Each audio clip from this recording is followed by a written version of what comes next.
جمعہ اور جمعرات کی درمیانی رات یہ درود شریف پابندی سے کم از کم ایک مرتبہ پڑھے، موت کے وقت سرکار مدینہ صلی اللہ تعالی علیہ وآلہ وسلم کی زیارت کرے گا، اور قبر میں داخل ہوتے وقت بھی یہاں تک کہ وہ دیکھے گا کہ پیارے آقا علیہ الصلوۃ والسلام اسے قبر میں اپنے رحمت بھرے ہاتھوں سے اتار رہے ہیں۔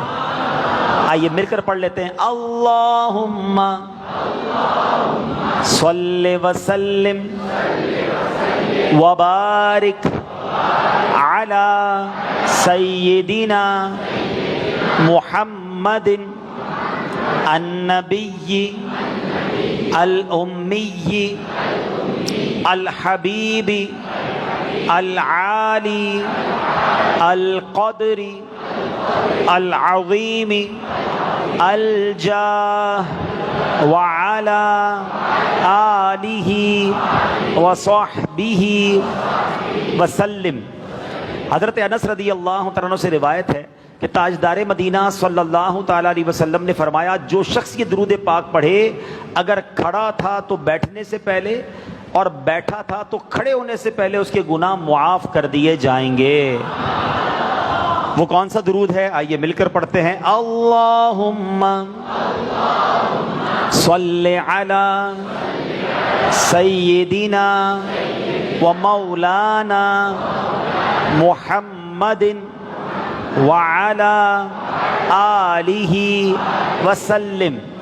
جو یہ درود پاک پڑھتا ہے اس پر رحمت کے 70 دروازے کھول دیے جاتے ہیں۔ آپ بھی پڑھ لیں، صلی اللہ علی محمد۔ علامہ احمد ساوی رحمۃ اللہ تعالی علیہ بعض بزرگوں سے نقل کرتے ہیں، اس درود شریف کو ایک بار پڑھنے سے 6 لاکھ درود شریف پڑھنے کا ثواب حاصل ہوتا ہے۔ مل کر پڑھ لیتے ہیں، اللہم صلی علی سیدنا محمد عدد ما فی علم اللہ صلاة دائمة بدوام ملک اللہ۔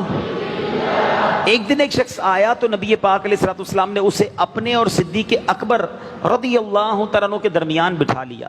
اس سے صحابہ کرام کو حیرت ہوئی کہ یہ کون بڑے مرتبے والا شخص ہے۔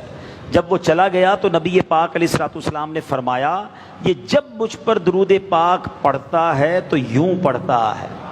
آئیے مل کر پڑھ لیں، اللہم صلی علی محمد کما تحب